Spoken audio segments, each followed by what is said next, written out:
Hey guys, welcome to Coaching with Chris. Today, I have a special guest, Russell Petty, CEO of Grow Mortgage. I'm pretty excited. He has a really cool story. I thought about introing him about his story, but I think it's better if he tells his story than if I intro in. So guys, welcome into Coaching with Chris, Russell Petty. How are you? Hey, good. Thanks so much for having me on. Appreciate it. Now, do you like to be called Russ or Russell? Doesn't matter to me. Call me Bob if you want to. Either one's fine. Right. Well, that would be weird. Yeah. I'm just, really, I say I'd get to know Russell a little bit. I've talked to you, we've communicated, but I really don't know Russell. So for everybody, I'm going to get to know Russell, but so are you going to get to know Russell. You started in this mortgage business. I'm so curious, as a teenager working on Encompass. So walk us through your mortgage career, because it is so interesting. And then you're pretty blunt about it. I started one company, it didn't work out, and I came back, gave it a try, but learned from all my other lessons, and then started this amazing company called Grow Mortgage for everybody. But kind of give us your little journey through this mortgage piece and how it leads up into Grow Mortgage. Yeah, my goodness. So I was a teenager. I was on a path to get into IT. That's what I wanted to do. I had over 20 IT certifications when I was 16. So I was fixing, when your house burned down, I would get the computer out of the house. I would get all the data off your hard drive, give it back to you, doing that for insurance companies. So it was a lot cheaper to fix a TV, fix a computer, data recovery, that kind of thing, than it was to replace it. So they would contract me. I would go out and do that. And I just didn't enjoy that at all. I was a dumb teenager, as we all are, or most of us are. And I was like, I'm going to quit. So I quit, and I was putting my last $7 in my 98 Firebird with the check engine light on. And I was pumping gas. Glassdoor pops up on my phone. It's like, we need an IT guy. And I'm like, done. So I called the guy. I said, I don't know really anything about mortgages, but I know a lot about IT. I can be your IT guy. He said, well, our internet's down and it's the last day of the month. Can you come help? I'm like, I'm on my way right now. So I drive over, I reboot their router. It's like 12 guys. I was employee number 12, I think. Reboot the router and come out of the closet. And you would think that, I just saved the world. They're like, oh my goodness, internet's back up. Let's go. Can you start Monday? This is on a Friday. So I go in, I start on Monday, and I didn't have an internet cable on my computer. So I'm trying to get all that set up, and I turn around. We were in kind of it's not a rough part of town anymore. It was a little bit of a rough part of town. I thought this guy came up. It's in Charlotte, North Carolina. Yep. Charlotte. Okay. Yep. And I thought this guy had snuck in, homeless guy had snuck in. And I was like, hey man, you got to leave. And he's like, okay. So he leaves. And then maybe 2 hours go by, and they're like, hey, has anybody seen this guy? I'm like, what does he look like? And they told me. I was like, oh shoot. I did see that guy. I asked him to leave. What is his title? And they're like, he owns the company. And I was like, oh, I'm fired. So they call him. He's like, kid told me to leave. He sounded really serious. So I just, I went home. He's a character. Love this guy. So he ends up coming back, and he comes up to me, and I'm like, yep, I'm getting let go. And he goes, I like the tenacity. He's like, let's get you set up. He's like, first thing I want you to do is create a spreadsheet of what everybody's made this year.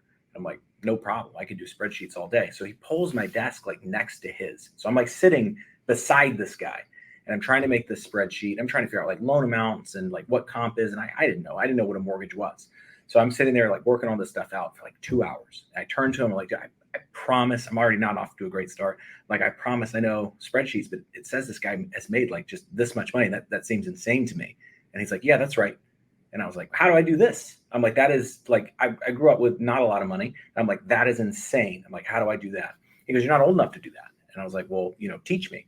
So by some miracle, he was willing to do that. We took a Scotsman's Guide, top originator, his 20 years experience. I sat beside him. He taught me, how to sell and how to do all these things. And I ended up leaving that company when I was in my early 20s. And I thought, I'm going to open my own company for, some reasons that were going on there. And so I opened up my own company. So I opened up Grow Home Loans, and I opened it up with a business partner. The partnership didn't go super well. So I ended up not doing well with that company. I was spending a lot of money on leads that weren't panning out. I tried to flip over to purchase, doing mailers and stuff. That's what the shop that I originally was with. We only did refis. We didn't do any purchases. So rates went up, And, it was right after Trump got elected. And I'm like, this is not great. Rates are up. They are no longer dropping the MI, because around that time, like Obama had come out and said they were dropping MI to 0.55 from 0.85 or 0.35, I believe, dropping it to. And I had all these loans. I'm like, this is going to be great. None of that came to fruition. So I'm like, this is not going well. So I switched over to purchase, and I'm early 20s. I didn't have a beard at the time. I looked like I was 12 years old. Going into these real estate offices, I didn't know what earnest money was. They didn't know what due diligence was. It was like starting over. So I would go in, and my whole value add pitch was, where are you getting your business? And they would say, at the time, Zillow leads. And I would say, that sounds great. Rather than splitting with you, why don't I double it? Like, you're spending $5K a month, I'll put another $5K with it. We'll still split it down the middle so it's compliant, but let me double your business. Let's work together. And what I found with that is the team leads loved me, but the actual boots on the ground agents that were selling these loans didn't care at all about that. They just knew that they were getting more leads. They were happy, and they were going to send them their own lender. So, I was spending all this money, and times got tough. So I ended up sleeping in my office. My car got repossessed in a real estate meeting. I watched it like it was glass behind us in the coffee shop. I'm telling her, I don't do this loan, because all I did at that point was conventional FHA VA, 640 or 680 credit, depending on, what time period we were at during this. And that's all I would do. And she was telling me about this USDA client. I was like, no, I don't do that, watching my car get repossessed behind her. So it was a little awkward after that, because I had to Uber home. I had to open a credit card. One got declined. That one luckily got approved, and waiting on the Uber in the parking lot. She's like, what is this guy doing? It was a mess. I slept in my office, and I put a relentless amount of inputs in, like, of trying to figure it out. So I just didn't leave. Like, I stayed there. I would do all my work till I fell asleep at my desk. And then I would wake up. I was in a tiny office. It was Regis. I asked them, I was like, what do you have for $200 a month? They're like, we got this. And it was, you had to push the desk into the hallway to get out, and there were no windows. And I stayed in there for just months and months and months, doing the inputs, reaching out to people, trying to figure out how to do purchase. And when I finally cracked that code, I went from, I think, 2 loans in my pipeline to just over 30 in like a 45-day span. And, I was like, this is what it was. So from there, I just started closing business. I went retail for a little while, right when COVID hit, just looking for operational support. I didn't have any. It was just me. I was processing, I was doing everything. So I ended up selling that company and going on to retail for a little bit. And while I was retail, I learned like the back end. I learned capital markets. I learned like what actually happens with MSRs, how do these loans get packaged? How do they get sold? How are they securitized? That kind of, I learned the front to back. And that was very eye-opening. And I love that company to death. The owner, Hash Sagafi, to this day is probably one of the best people I've ever met. We talk all the time, super helpful for me. And, I just needed to build something that was my own. I needed to be building it for me. And I told him that. He was super gracious about it, which is rare in the mortgage business. It's usually, you're leaving, great, we cut you off a week ago. You're an enemy. So gracious with me, and opened up Grow Mortgage. And the ideal behind it was wholesale, true wholesale, with retail ops and support. And when I opened it, I'm thinking to myself, why does no one do that? And then I opened it, and I'm like, that's why nobody does that. So, retail has higher margin for a reason. But we figured it out. We've got, a good ops base. We've got setup. We've got docs. We've got closers. We've got, not underwriters, but we've got, we do have one, but she doesn't underwrite. We've got processing. Everything's in-house. And we do it not even on a 275 margin, great commission to the LOs, full benefits. So we figured that out, but that was kind of the mission in opening up the company, was true wholesale, like full broker with retail ops and support. Yeah, I love that. A lot of people went to the broker model and then went back to retail because of operations and staff, which you've already picked out. You already saw it. Probably one of the reasons why you went back to retail short term, which was because of that reason. What do you feel like a loan officer coming into, today is we're in the middle of September. We are coming into a really good period of some refinances. We have all the momentum headed into our direction. But what are the 1, 2, 3 things that you feel like an LO needs to be able to maximize into this market? And I'm gearing this question, Russell, I'll let you go anywhere you want to go with it, but maybe it's the back end support of operationally is so important, because there's only so many hours and so much of us time that to capitalize on this market, I feel like you need more. But what did you learn through that period of time of designing this ops to get more? Maybe that's the better question. Yeah. So I always tell my LOs, like, you run a business under a business. And it doesn't matter. Like, you could be a direct seller to Fannie and Freddie. You still run a business under Fannie and Freddie. Fannie and Freddie are under conservatorship. They run a business under the United States government. Like, everybody's under somebody, right? So you have to look at it that way, and you have to figure out a few things. You need to figure out what you make an hour. So you have to take your actual net income due last year, due year to date, divide it by 2,080. That's what you make an hour. If you can hire that out for less, hire Yeah. that out, because you're going to go spend that time getting more business. I think a lot of loan officers right now, they're looking for shiny object, and they don't know why them. And that's why they want shiny object. Every loan officer I talk to under a certain volume threshold, which is higher than you would think it is, even some that are, 20 and $30 million producers, I ask them why them. And it's a variation of, I have great rates, I answer my phone, I have all these products. If I put my name on a pre-approval letter, it's going to close. Of course it is. That is the bare minimum of your job. That's it. Yeah. That's like telling somebody they should buy a car because it's got 4 wheels on it. Yes, but why your car, and why from you? So the first thing I think a loan officer needs to do to really stand out and do well in this market upcoming is define an avatar. Who do you help? How do you help them? And why on earth should they work with you over everyone else? And once you have that, and say no to everything else, say no to absolutely everything that is not that, and you'll become known for it, excuse me. If you go in and you're telling everybody the same thing everyone else is telling them, they will never remember you. So the first thing you need to do is define who you're going to help, why they should work with you, and how on earth you help them. A process on paper, because if you don't have that process on paper, you don't have a process. And you'll realize how much of a process you don't have when you start putting it on paper, because it doesn't get followed and it doesn't exist. So the first thing is define who, why, how. Once you have that, now start tracking your inputs. If you don't know exactly what it's going to take to get the next deal, you will hold on to every deal you can get. For me, I will let that deal go because I know it's not, ooh, I hope I get another one. It's, this is what I need to do to get the next one. And I know what tasks those need to be. It's going to be different. Everyone asks me, well, what are they? It's going to be different. Like my avatar, who I work with, the way that I outreach, the way that I am on the phone, it's going to be very different than if Chris is calling them, or if some other loan officer is calling them. You need to figure out what it is for you and why. So the second thing is start tracking everything throughout your day and add consistency. Because what I find a lot with loan officers is they'll go in and they'll do a lot of inputs to go get business. And then they get stuck in their files because they either don't have ops, they don't use their ops that they do have, or they don't trust them. They're not very good. So then they jump into those files and then they're not prospecting anymore. If you're not prospecting, you're doing it wrong. You have to maximize the amount of time you're prospecting. But it's not just prospecting. You have to maximize the prospecting on the right things.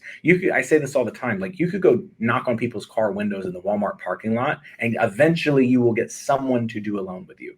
Or you could call people, or you could DM people, text people, email people, go to open houses. You could do that's a higher leverage activity. And depending on who your avatar is, you're going to have a higher leverage activity that you could go do. So you just want to make sure that you're pulling the right lever, because a lot of loan officers don't track anything. So they're scared to change anything because they don't know where the business is actually coming from. And I guarantee you 90% of what you're doing is not producing any sort of business, but you don't know that. You don't know where your business is coming from. So you're afraid to change anything. And that's why you get stuck. And a lot of loan officers do this because they'll do the actions, the activities, and then they stop because they either get comfortable or they get drug into their loans. And that's where you need operations. So first thing is define an avatar of who, why, how. Put it on paper. Then, wait, Russell, before you go, because I want everybody to catch what you just said, which is absolutely dead on. Which, afraid to change and to track everything, right? Like those two things are your first step.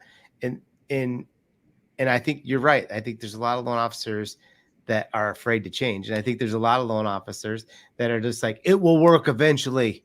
Yeah, it did. It did work. In 21, it worked. Why is it working now? It worked. Yeah. And I go, but it's not now. Yeah. That is so good, Russell. Really good. And then like simply tracking every single thing, where your leads are coming from and how many leads you're getting and what's your conversion rate. Like, I think you're spot on that. So now we're heading into knowing who you are, right? You're tracking the ability and willingness to change. And now you're transitioning into having this support team, or what's next? So the support team, I think, is kind of the foundation of all of that. But in order to know what support you actually need, is the third thing. And that's where that comes in. Instead of just tracking the top of funnel, And this is where a lot of people stop. They track how many leads they got. Leads is irrelevant. Closings are what we want. We don't get paid on leads, right? So, I mean, some of you might, but I don't get paid on leads, so I don't track it. Here's what you want to do. How many times do I have to pull this lever to get a lead? Meaning, how many times do I have to DM? How many times do I have to call? How many times do I have to email? How many open houses do I have to do? How, of each action that I do, how long does it take me? And how many leads do I get from it? Once I get the lead from that action, you should be tracking each of these funnels separately. How many times do I have to do it? So let's say it's DMs. If I send 100 DMs, how many of them actually respond? To raise that metric, all you have to do is tweak your message. I can go back and show you some of my messages from 2014. They're this long about my underwriting turn times. Don't do that. Very short, very, very, very short, to the point on how you can help them. It's just like making content. Make it for them, not for you. So you track that. If I send 50, how many respond? Of the ones that respond, how many do I book a meeting with? Of the ones I book a meeting with, how many show up? Of the ones that show up, how many actually are qualified to work with me? Because you should work with everyone. Of the ones that are qualified to work with me, how many are receptive to my value offer and book a second meeting? It's 3 to get a true partnership at least. One book meeting 2, how many show up? How many go to meeting 3?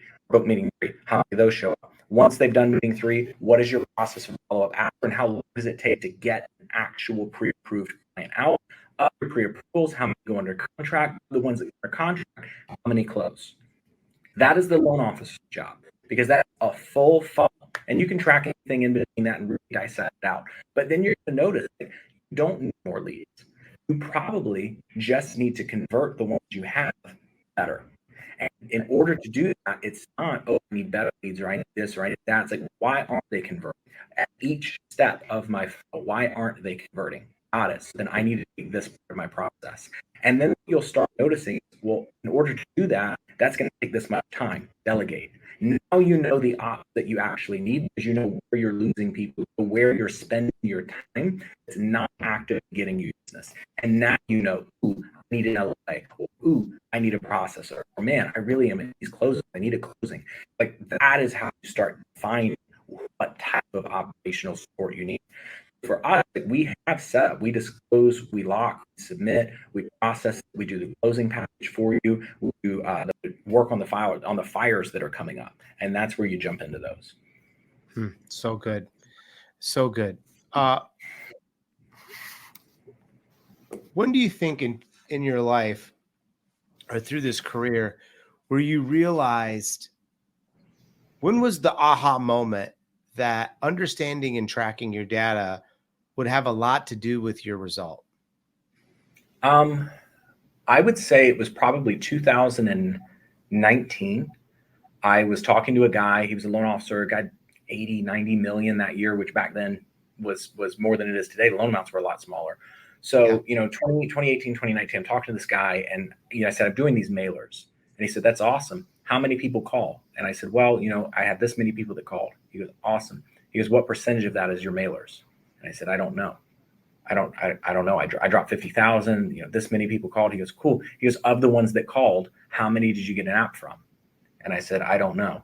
And he goes, right. He goes, you're not tracking anything. He goes, you're just dropping mailers and then hoping that you get it in. Because I was telling him, like, I need more money to drop more mailers. He goes, you don't need to drop more mailers. You need to track the ones you have. And I doubled my closings from it, because I would take the lead, and this guy calling in on a refi, or this lady calling in on a refi, whatever, and I would just sell them everything up front. Like, I didn't get off the phone until they were in underwriting, but I missed the other 4 calls. Right. So I wasn't tracking my funnel because I didn't have a process. It was just, I'm going to get on the phone with you. So then I started hiring people to actually take those calls with me. And I would have the initial, I'd go, great, I'm going to pass you over to Sydney or Amanda or whomever it was at the time. They're going to go over the next steps with you. And then I still didn't break off the call, but then I could get on the next one. And I doubled my closings the next month. So, that I think is when I really started tracking. And then I just carried that over to purchase. Wow. What's next in technology and building added value for Grow Mortgage? Like, I know your mind's thinking, I know you're a tech guy. I mean, we just recently had a conversation in AIM Fuse about AI, and I know you're big on creating more AI. What's next for Grow Mortgage as far as technology? Yeah. So everybody asks me that I talk to, what tech stack to get. They're like, what tech stack do you use? What should I get? Like, it goes back to why I can't tell people what inputs to put in, because it's going to be different for everyone. You have to look at delegation in two ways. You have a person that can do it, or can your technology do it? So for me, we got to the point where, because we're so different on wholesale, it just doesn't really exist on wholesale. We had to build all of our own technology. So we actually built out a CRM and a task management system, and all of this is all in-house software. And because we have that, we're implementing a lot of AI into it. So we trained our own LLM, our own large language model, in-house to make sure that it's secure. We make sure that that's in there. So a lot of AI is coming out on our technology platform. It's going to be insane. So like, one of the things the other day, I logged into it, and it tracks like all of your daily actions that you do. And it told me that I convert Keller Williams agents, or I'm sorry, I convert EXP agents 32% higher with a certain offer that I send than I do Keller Williams agents. And it asked me if I wanted to redirect one of the campaigns that I have, take the Keller Williams agents out and switch them with EXP, and it raised my conversion. Another thing that we're doing is we got the API for the AMI limits across the nation. And now it checks like, hey, would you still qualify if you don't have overtime in here? If so, you can restructure this as home possible or first-time home buyer below 100% AMI. Click here to make the change and save your borrower $8,000, because loan officers don't check that stuff. No. So a lot of sales-driven things. We've also got it with some OCR technology where it's starting to read condition sheets and then import in the conditions in plain language, and then the processor can go from there. So ease of use, and really just making sure that their time is spent in highest leverage possible, whether you're a loan officer, whether you're operations support, really using the AI as an assistant, not as a replacement. But there's certain things you just can't delegate. You have to have people for them. We just want to make sure that those are the things that the people are doing, and that our technology can do absolutely everything else to better support them. Yeah. Yeah. I think everybody wants to know kind of the story. So officially Grow Mortgage opens when? February 2nd, 2022, 2/2/22, we got our LLC. 2/2/22? Yeah. Okay. Not on purpose. Okay, not on purpose. And then today,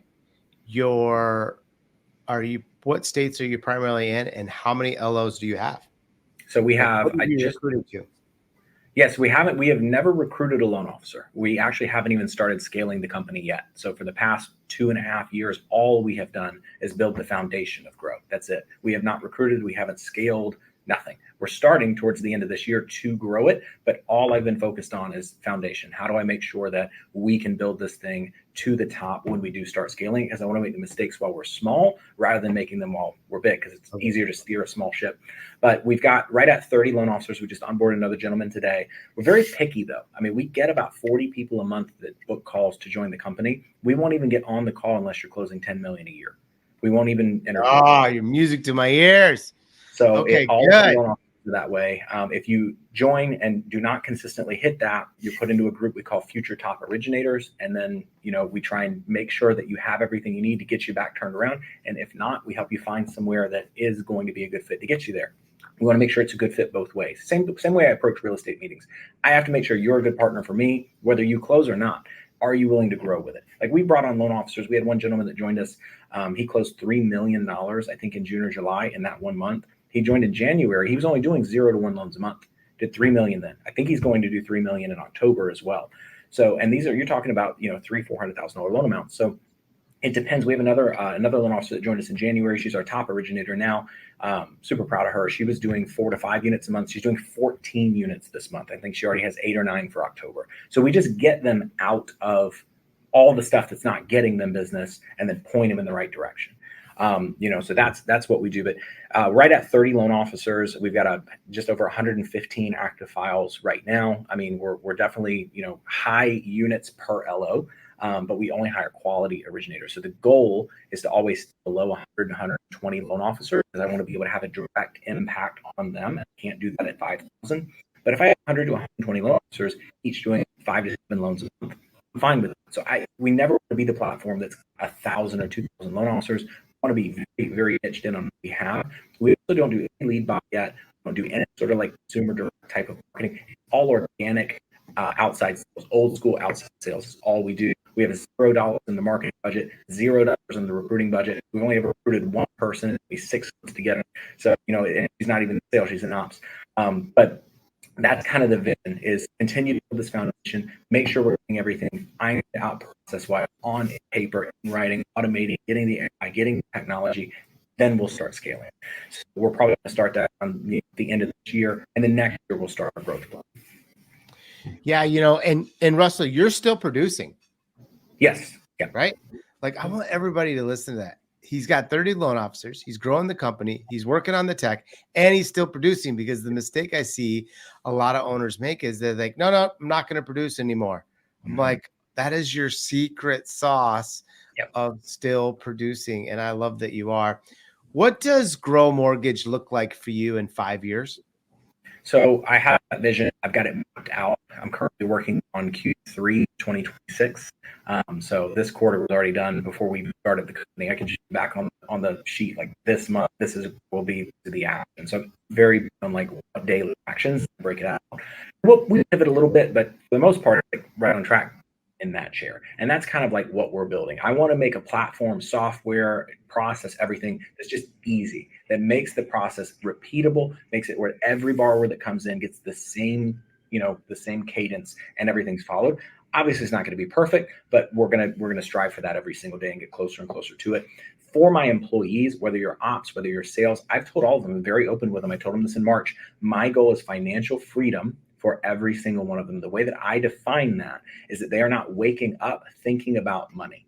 That if they were to, quit and have something come up in their life, they aren't worried about it. They can handle it. Now, are they going to be multi-millionaires? Probably not. But are they going to be worried about money? Are they going to be worried about school supplies? Are they going to be worried about how? No. I want all of them financially free. We will overpay for the people, but we want the same amount of value in return. So, we only hire the best, not just in sales, but in operations. Like, you can call anybody in my company, ask them how our operations people are. Everybody here is insanely good, and they get better every single day. So that culture is very important to us, of high producing, high quality people. We're very quality over quantity. And my goal is just financial freedom for them and for their clients. I love that. Yeah, every year I go through with my employees a little financial checkup. I feel weird doing it. Yet I've watched some of my loan officers. Some of my loan officers been with me since 06. So I've watched them literally grow into multimillionaires. So don't say that lightly, because it will happen for you, because you are doing that for sure. Favorite hobby? Jiu-jitsu. I do jiu-jitsu, really? MMA. I'm doing it for you. Yep. All right. Well, I'm glad I didn't tackle you the other day. You would have chokehold me and knocked me out. Yeah, that's all I do. I do jiu-jitsu, I do mortgages, and then I go home. That's 7 days a week, every single day. That's literally 2 things I do. Favorite vacation spot? I haven't been on one since I was 14 years old. No, I have office. So Russell, you got to take a vacation. Every day. I'm writing this down. Russell vacation. If you had to go on vacation, Russell, just to clear your brain, to even grab more things, because I think I was like you. I feel like I'm looking at you, right? I look at myself right now. But where would you go? Shoot, I don't know. Some kind of more. You wouldn't even know, would you? No. I mean, somewhere I can go learn how to get better. Probably. If I am not working to get people better, I'm not doing it the right way. So that is the vacation for me. I'm able to do it with so many hours for so long. This is what I want to do. I don't want to be on a beach somewhere drinking my time. I don't drink. I'm very, very boring as a person. All I do is work and roll around mat. That's all boring. If you had to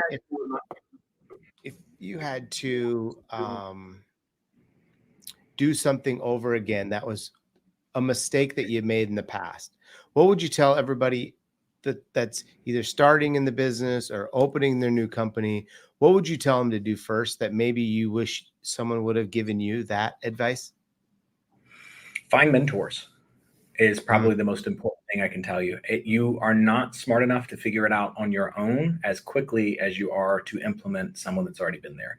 As much as you think you know everything and you can figure it out and it just needs to be this way, they probably have already thought of that, and there's a reason they're not doing it. Ask them why they're not doing it, and then figure that out. Find people who have been there, who have done that are way ahead of you, and go be around them. Go find a way to add value to them so that they can, help you, because they will give you the secrets if they see the tenacity, if they see that you want it, if they see that you're hungry, they'll bend over backwards to help you with it.